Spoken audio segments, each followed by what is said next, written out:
Bagfuel, baby. And as far as electric cars, Just I don't think they're gonna do good. Because of the sound, right? Not even the sound. It's like, I tell everybody this all the time, right? If I wanted to rob somebody, I'm gonna wait at the electric car station. You know why? Because I know you're stuck there for at least 30 minutes. Yeah, we said that when we was in You're Cali. stuck there for 30 minutes. Yep. Like, you know what I mean? So now for 30 minutes, you're gonna be in that position. Yes, you're there. You can't move. Your car's plugged up. It's not like you could jet out. No, I got you. And that's the difficult thing about it. And I think when people are spending the amount of money that they're spending, especially the high-end cars, whether it's Rolls or Ferrari or Lambo, when they do these electric cars, do you want to be in that predicament? Nah, you want to gas up 10, 15 minutes, get the fuck out of Dodge. Not being stuck at a station plugged in. And I think they're catering to people like you, though. They're not catering to the urban people. They're catering to, because you can plug it up at home.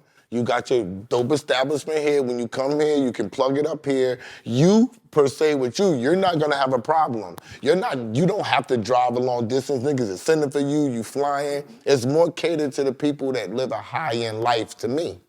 yeah, but the thing is, it's like, I drove to Boston, right? I had to get my passport, and I had a Tesla, the Plaid, right? And I drove up there, and then they said it's gonna be like 3 hours to get your passport. It was right off of Massachusetts. So I drove to Boston, go, with the wife, go Boston, get something to eat. Bro, I had to get back to where I had to go. It said it was gonna take 40 miles to get back, and I had 40 miles on my electric car. So I had to decide whether I was gonna get my passport or run out of electric.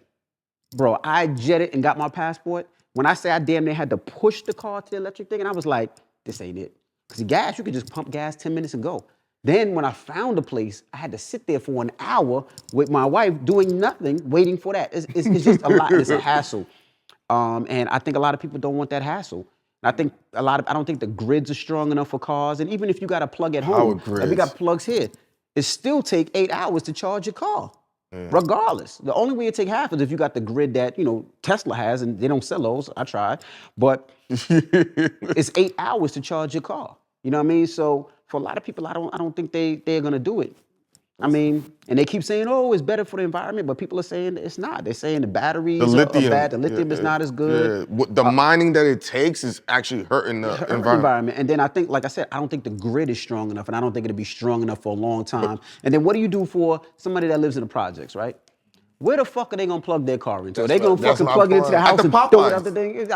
Come on, they gonna have That's my point. You know what else they said too, Envy? This doesn't apply to you, but if you're a criminal or you don't pay your car note, they'll have the car drive itself. That's why they want them all electric. That's another thing. I mean, that's the good thing about it. I mean, I'm sure they'd be like, oh, you don't want to play? Button, you should just go right to the deal. I mean, but like, even growing up in Queens, some people in Queens don't have garages, right? So you live on that front. Where the hell do you plug your car in? Yeah, you don't have garages. You know what I mean? You gonna plug it in the alley? You're gonna have the alley, you're gonna have it right in front of your shit where anybody can take it, break it, damage it. What's a car you took a big loss in? Fisker. What the hell is that? I like the Fisker, yeah. So the Fisker was a car that came out a long time ago, right? And my dumb ass seen it on Ellen. Justin Bieber came out with his Fisker on Ellen and was like, this is the first electric car. It's electric, it has gas, and it has a solar panel on the roof. Yeah. So I'm like, what? I'm like, oh, I need one. Bought one, 110 grand. Bought it. Boom. I'm like, all right. A month later, the Fisker's caught on fire or some boat. Battery started exploding. I was like, shit. I'm like, let me get out of this car. 2 months later, I bought it for 110 and I sold it for $42,000. That's what the car was worth. That fast? That fast. Because Wyclef had the F1 McLaren. He dumbed out with that one. And he had money trouble. And he knows he don't. Yeah. You see, If you don't know that, the F1 McLaren right now is worth about $25 million. Yeah. If Wyclef would have kept that car, he sold it for $700 or something. Sold it for like $700. So he would have had that car. I dumbed out too. I had a Carrera GT.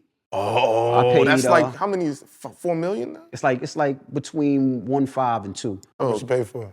I bought it for $440. I sold it for $480. 6 months after I sold it, it shot up to over $1 million. Sold it for $48,000? Why did it shoot up to $1 million? Because I don't know nothing about cars. Not even Paul Walker. So why would it shoot up? So what happened was, it was before COVID, right? Okay. So during COVID, car dealerships weren't making cars.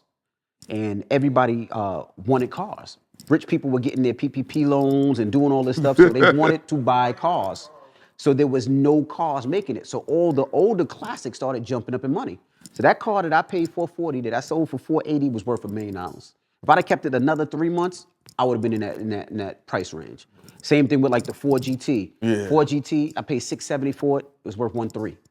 Where do you go to sell these cars on this magnitude? Like, is there a spot? Because you're not putting it up for sale. How do you buy this shit for $440 want the DuPont and registry? sell it? What's the process? So for me, like I said, I do this all day. I look at cars all day. So I got a friend of mine. His name is Ronnie, white boy out of Staten Island, and he does all my cars. Okay. So he does meaning what? He sells them. Like I tell him that, yo, Ronnie, I want this, and then he'll be like, Envy, I got this. He'll find the perfect car at the great price, and this, that, and the other. And then when it's time to sell it, I'll be like, yo, I hate this car. I mean, we argue all the time because he'll tell me don't buy a car. Like he told me don't buy that, right? The color. Really? So don't buy the color in black bag. That's why. He says, in about 6 months, that shit's gonna drop. I'm like, but my wife like it. He was like, don't buy that car, Envy. I bought it.